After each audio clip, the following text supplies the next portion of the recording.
I made some notes of what I wanted to ask you for this. Yeah. And I was going to start from obviously when I first played it and that recording that's online, obviously I was doing it in the usual way in a vacuum. But I have now heard the one from Champs Hill, and there's also another recording, isn't there? Is there? I presume you're aware of. It's on YouTube.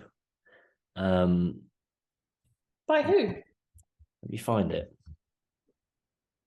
God, I mean, there are some truly hideous recordings.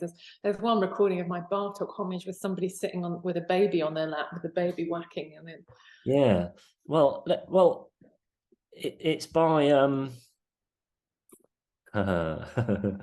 Say hello. It's by, where are we?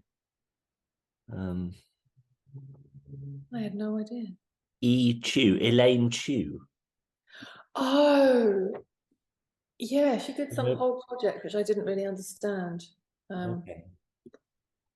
around it. I mean, so what I mean, I know this is being recorded, but I wanted to triangulate the recording that you've heard of me, which obviously on social media we always say everything's wonderful and everything's great, and whether there was anything that stuck out as needing to be different, and then also just thinking in terms of the other two recordings and whether what's beneficial or need, anything that struck you, because this Elaine Chu is quite slow and it's very rubato. Have you heard it? Yeah, I realise now. Sorry, I'd completely forgotten about it. I realised that. No, I mean, I'm genuinely delighted with your recording of it. So that was all. I mean, I was trying to kind of emulate the whole kind of strict classical kind of pert, type of approach. But while I was practicing, I was thinking maybe what scope there is for bits of not romanticism like this other recording, but just a kind of bit more. I mean, there's so many different ways of playing classical music anyway on the piano, Yeah. So whether you wanted it to emulate that type of sensibility or not. No, I wanted it to. I definitely wanted it to emulate the classical style and to be as you played it, basically, to be very strict and to be. I mean, I think it's quite a lot faster than the actual Haydn, isn't it? So the Haydn's marked I mean, there's no absolute. You put 140.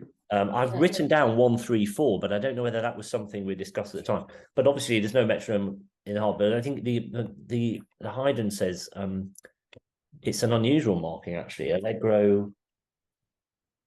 It's not, you put presto, but it's actually not marked like that in the score. It's, you just get it might be more for allegro.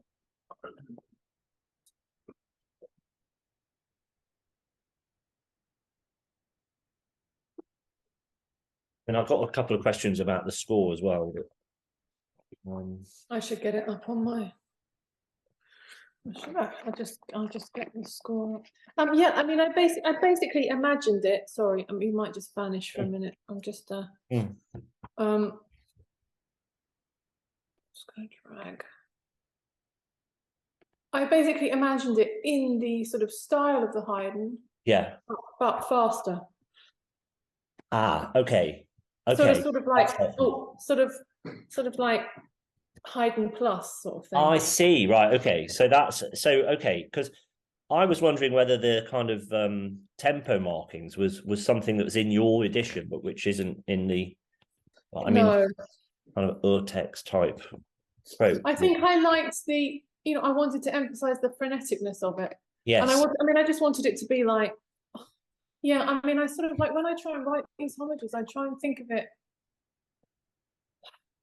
like I just did a homage, not a part homage to Bird, and I just wanted to try and like, I know it sounds so up myself, but I just wanted to like out Bird, right? So so he had some 6-part polyphony, and I wrote some 7-part polyphony in the sort of start, and I just really enjoy sort of doing a sort of what is it? What's the band that turns it up to 11? Oh, anyway, I can't think. The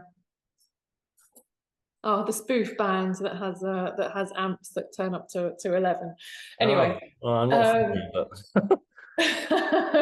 so I just wanted to sort of out Haydn and take the aspects that really appeal to me and sort of soup them up basically. I So, see. Okay, so there is a kind of parodic. It's not only a springboard, but it's also kind of a parodic type of approach. Is that the right one? yeah, I guess. I mean, I don't know what I meant. What exactly does parody mean? I don't mean to. I don't mean to treat it lightly or take the mick out of it. I just guess I want to accentuate. I guess it's just the way I think about my own music, right? If I'm going to write something that's sort of majory, Yeah. I want to write something that's like super major with like Okay. 3 loads of major triads in them instead of one sort of thing. Okay. So I Okay. think, I guess as if I sort of think of things as in distilling. So like, how potent can you make that? So I guess, I mean, I remember listening back because I use this piece. I haven't done any for years, but when I would do like composer talks, I would use this piece as an example and play it along with the Haydn. And I'd forgotten how much slower the Haydn was. That kind of surprised me. But it definitely wasn't an accident at the time. So I guess it's just listening to what you feel is most inspiring and evocative in the Haydn, and then trying to use that and sort of turn it up. So like for instance, the original I see now is Allegro di molto, but the choice of presto is a kind of a deliberate attempt to faster than what that implies. Yeah. I see. Okay, I see. Because obviously there's quite a lot of phrasing and stuff and dynamics and even the trills are kind of like semi-notated in yours. I was wondering if they, like for instance, whether they're just lifted from the score that you had, whether it's a heavily edited edition, so that you were definitely wanting them to be interpreted with a turn at the end or with a. I think I probably just wrote it. I just think I probably wrote it. I probably didn't take any notice of that. I mean, I think I just did steal the rhythm. Yeah. But no, I probably just worked it out that I wanted to, because I would have played it through like very slowly and very badly. But I would have worked out that I definitely wanted a trill. And so when you've put the Acciaccatura, say bar 6, the appoggiatura, that is it just implying in the way I did it, which is it's on the beat, it's the upper note, it ends with a kind of turn. I mean, in the Haydn, for instance, in the score, it's just a single note with a trill mark. But so that's your way of saying just do what you would do in the Haydn, is it? I think it's probably just because I worked out that that's exactly what I wanted. Okay. It probably didn't relate to the Haydn. I probably just thought when I wrote a trill, I mean, I'm not quite that I wanted it to start on the upper note, and I probably was playing it and realizing that was what I was doing and that's what I liked, and it probably didn't relate to the Haydn, to be honest. I see.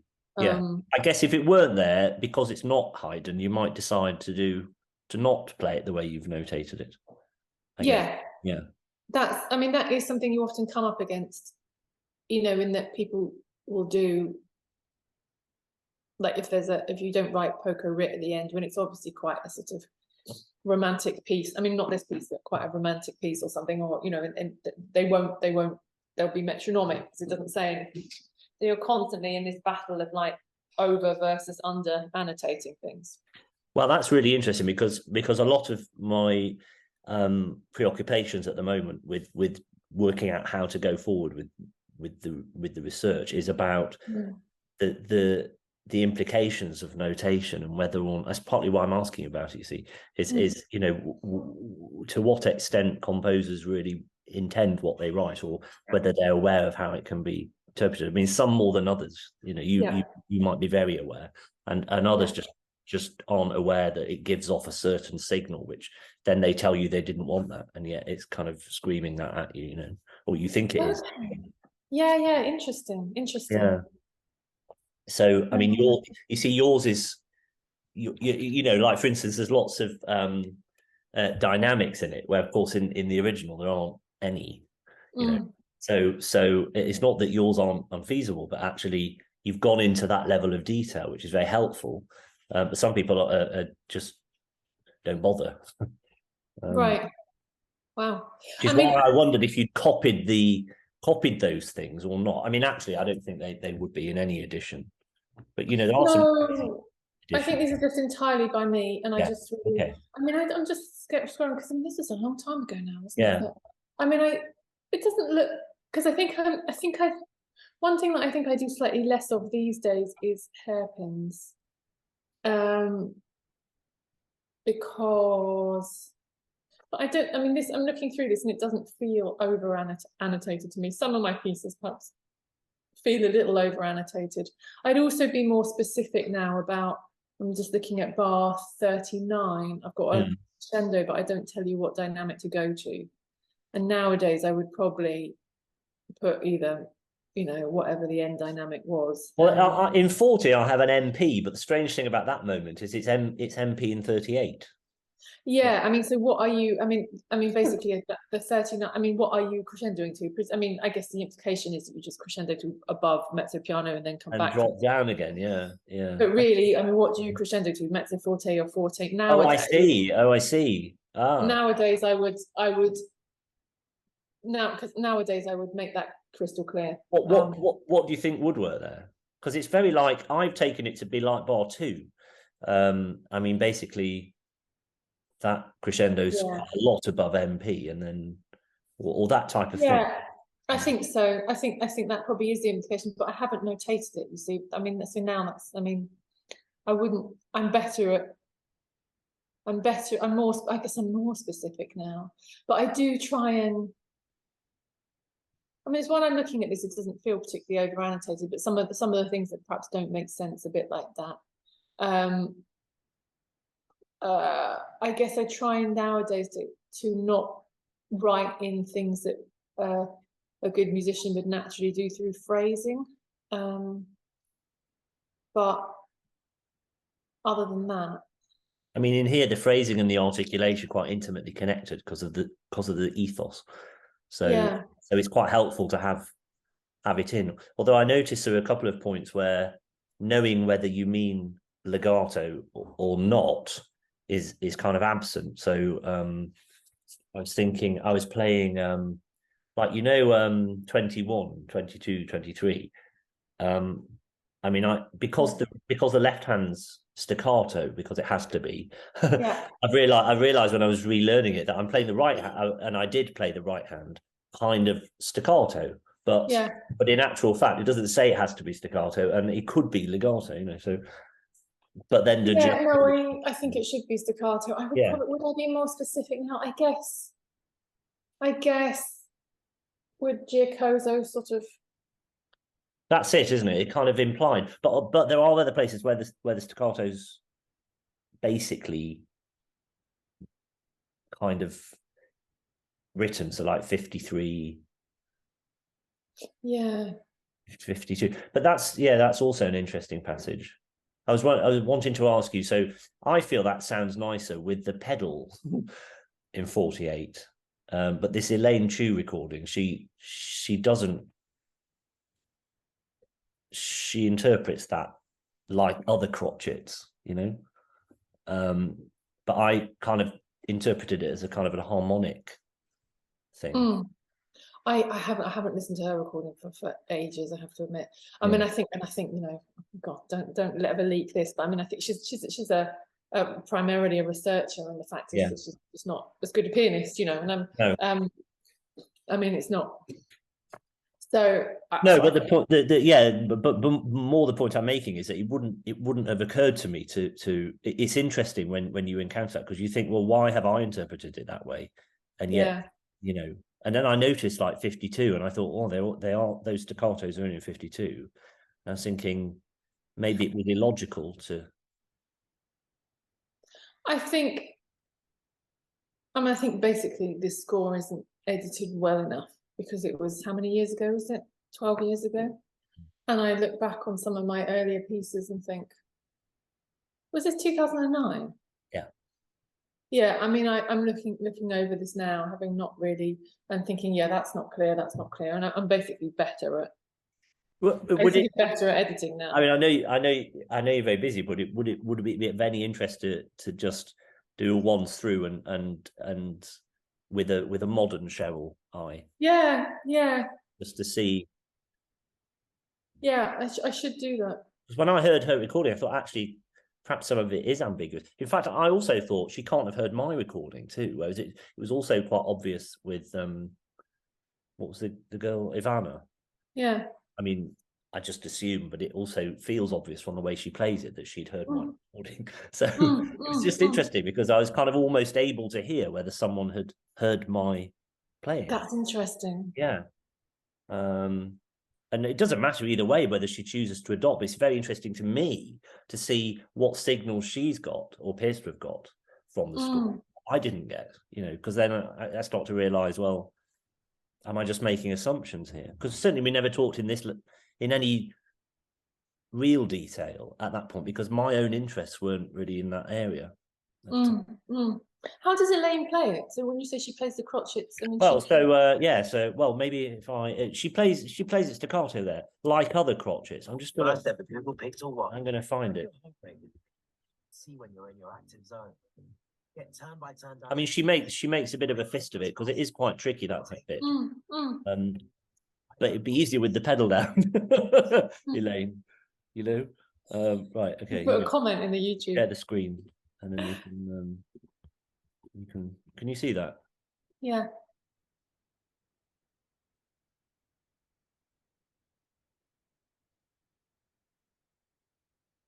I can't hear anything there. Oh. Can you not hear it? No. Right. Okay. Well, what I'll do is I'll get it on my phone, and then you can listen to it.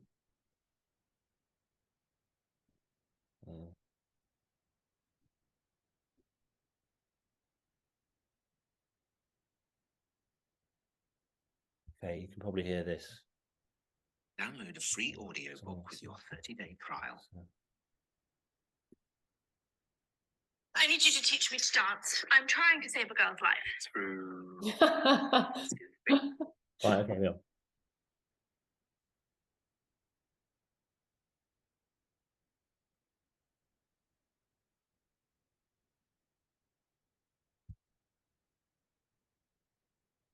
Is it playing? Can you not hear it? That's really weird. I can't hear it. I can just listen. I can just get it up here, can't I? So I'm being an idiot. I can hear that now.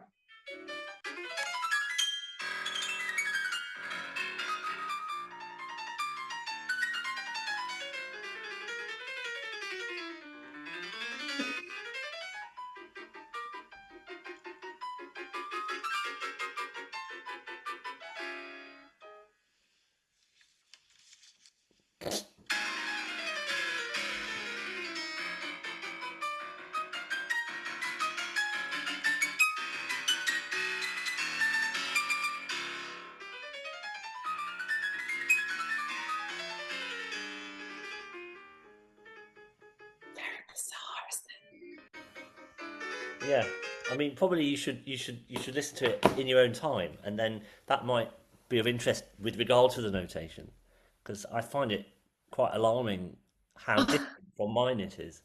That is quite. Wow. Yeah. I mean, carry on, but essentially that bit at 48, it's no pedal, staccato.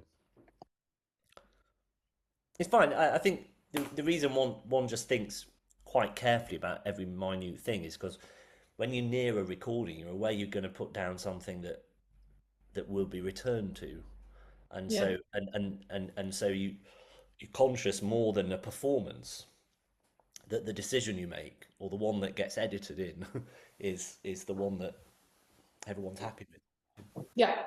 Yeah. I mean, you know that, but okay. So you talked about the classical. So it's classical sensibility plus, basically. I want to just check one thing with the final chord. So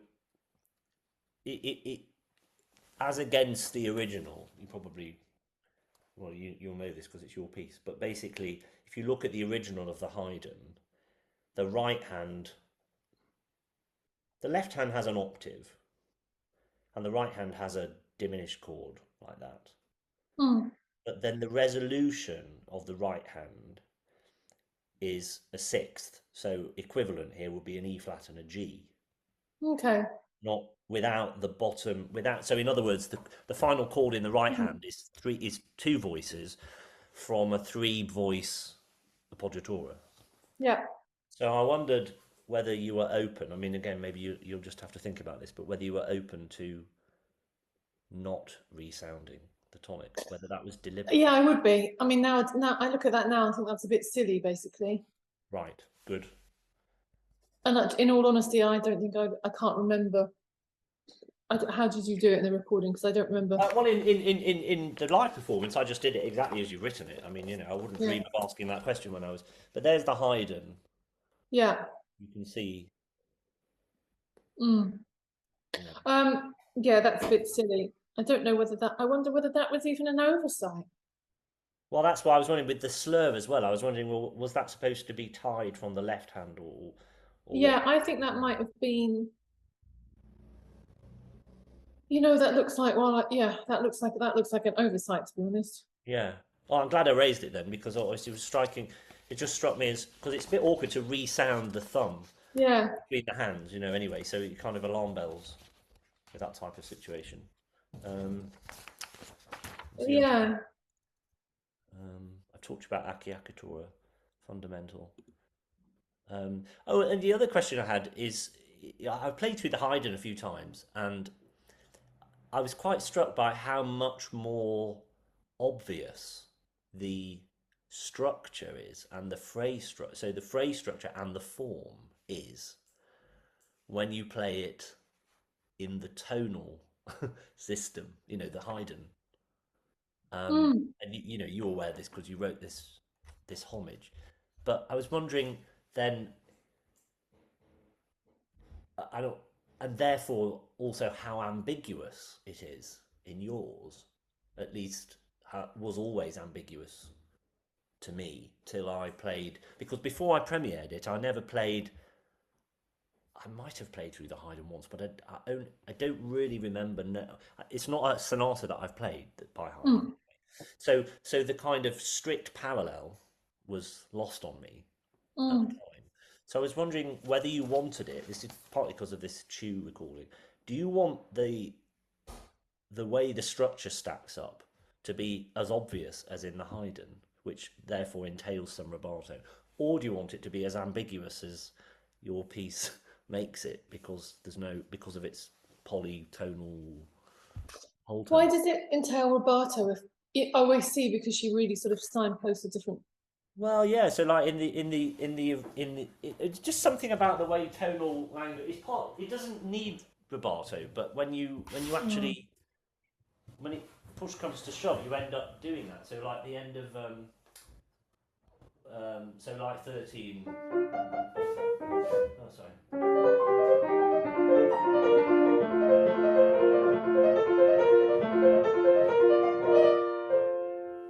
Yeah. So it's not that you do rubato, but you just naturally, because it's the tonal cadence, you kind of do more than whereas yours, so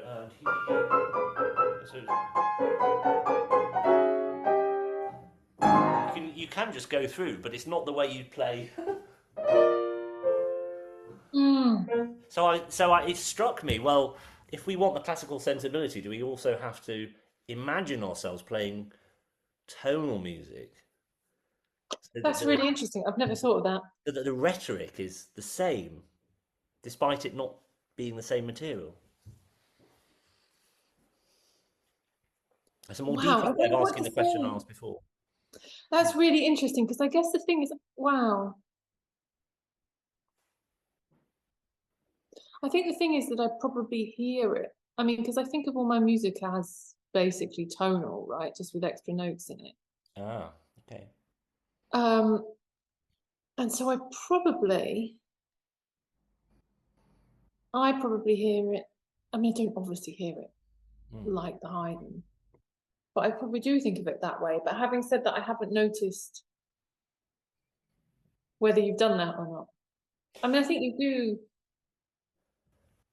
I do it, but I think it's also the way you develop as a musician, isn't it? But if I think of how I would play the Haydn, I would probably, and I've used the word rubato to you to kind of explain what I mean by that, but I would probably allow the tonality to articulate the form more. Yeah.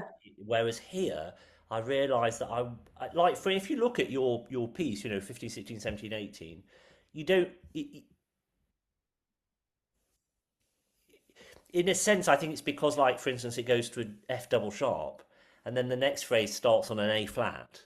There's something about that that seems to connect those two phrases. Whereas in the Haydn, it's an imperfect cadence. Here. And then it carries on here. Which is kind of very clearly a new idea, isn't it? A new subject. So with yours, it's like almost like a half, like a breath. That type of. Yeah. Oh God, I don't know. That's really interesting. Well, I can put down two different ways of approaching it, and maybe we can, or I can play it in Deptford in a slightly less strict. I mean, I'm very happy with the way you play it. I mean, I'm really delighted with the way you play it. It's also weird when there's an old piece, right? I mean, I get less and less. Well, or maybe it's just getting older. I think there is something to do with an old piece that you sort of are very open to other people's interpretations, because the interpretation in your head just isn't there anymore, right? Because So do you feel over time you get less attached to a specific way of something? yeah, it's like hearing like I say Brahms E minor cello sonata because I still have that from memory in my head, right? And it becomes my pieces almost become like that, in that I'm very happy hearing different interpretations of Brahms E minor, and they sort of feel like they are. I mean, they sort of feel like they are. I have the same feeling about Brahms E minor as I do some of my early pieces. It's like they're not really quite in my head, but it's weird because it's like I as soon as I have, if I hear a piece that I can't remember, I can always remember like a couple of seconds ahead. Or I can always tell you if there's a wrong note anywhere, even if I can't actually even remember how the piece goes at all when you say the piece note to me. So it's sort of in my memory in that way, and I'm just sort of, there's a piano trio that gets done quite a lot, and at different tempi, and I'm sort of open to it all now. It's like a piece you know really well that isn't yours anymore. It's weird. But it's really good. It's really fascinating because I think for me as a pianist, every time I perform a piece, I have to make it new and fresh and kind of. I have to almost go through the process of relearning it, rethinking it, in order for it to kind of deliver in a potent enough way. Yes. Okay. Well, maybe one thing that just the one thing that should happen next is maybe if you just have a quick look through, and if there's anything that leaps out that you want me to consider something that's not actually notated. Sure. Because what I haven't done is listen because through to the recording with the score. Actually, I haven't done that. Yeah, and also that one on that one on YouTube, because although you just said what struck then is that although you said you let go of it and it kind of has a life of its own, obviously there appear to be some parameters there, some limits, and there has to be some limits for that to be acceptable to you. One of the research questions I have is what constitutes success in a performance for the pianist and for the composer, and is it always the same? And it can be liberating to an extent to think, well, composer is quite happy for it to be this or that. Is it pedal down, pedal not down, rubato, not rubato? That's quite liberating. On the other hand, it's a little bit unhelpful. I'm saying you're unhelpful, but it can be unhelpful when you're practicing it not to be confined by someone's strict instructions, because then you just partly because you don't want to do anything that doesn't feel right for the composer, I think the thing is when I write a piece, I have very specific ideas. Mm. And I mean, that trill at the beginning, I would have written that because that's what I wanted. Yeah. And although basically there are inconsistencies here because it was 13 years ago and I'm basically better now. Yeah. Most of the things that I wrote deliberately and that weren't oversights would have been very deliberate.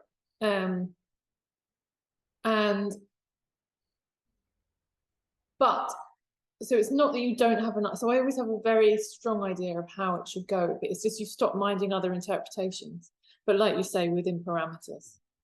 Well, that's also an interesting interpretation of it. Yeah. Because I think, especially, and I guess as I get older, the more room you leave for the musician, the performing musician, they can actually bring things out in your music that perhaps weren't exactly what you meant, but actually you don't mind a bit of a rip You're happy about that. Yeah. Yeah. So it's not that, I mean, I think I always know what I want, but I don't act, and obviously I'm very, but I often, and within parameters, as you say, I don't mind. And the thing is, it's so specific when you write it. I mean, I sit here agonizing about, is that mezzo piano or mezzo forte, or, and then once you've left it, you should go back to it and think, why was I so bothered, right? I mean, as in, because, I mean, obviously, because actually does it make so much difference, but at the time it makes a huge difference. But that's why I think when I'm performing, I think for me it's a very urgent question because it's happening for me right now. Whereas the composer's written it and then it's gone and it's to be performed. But for the performer, it's like I'm reliving that tension between is it this much or that much or less. Yeah. I mean, I might be more neurotic than others, but no, but I mean, because it's interesting because it really, really, and obviously, I mean, if you were to play something fortissimo instead of PP, it would make a big difference. But when I'm writing it, the difference between mezzo forte and mezzo piano is very, very important. But it becomes, but I don't sit there in a performance if somebody's playing something slightly louder and be horrified. It is weird. So also, what you're saying is there's a kind of a priority to what's on the page, which stands regardless of within parameters. Yeah. It stands regardless of what actually happens. Yeah. Yeah. Well, look, it would be really helpful for me, particularly since it's quite an old piece, just have a quick shufty through between now and say the Deptford concert. Yeah. Maybe in other words, in the next two weeks, basically. Yeah. Just ones through, and anything that the modern Cheryl disagrees with the upstate. Yeah, no, absolutely. That's fine. That'd be fun, actually. Like I picked out the last chord, and I think there was some problem with that final chord, but I'm not sure there's anything that urgent. It would be interesting to know if you do want to alter anything, the way it looks. Very helpful for me. Yeah. Okay, good. Really helpful.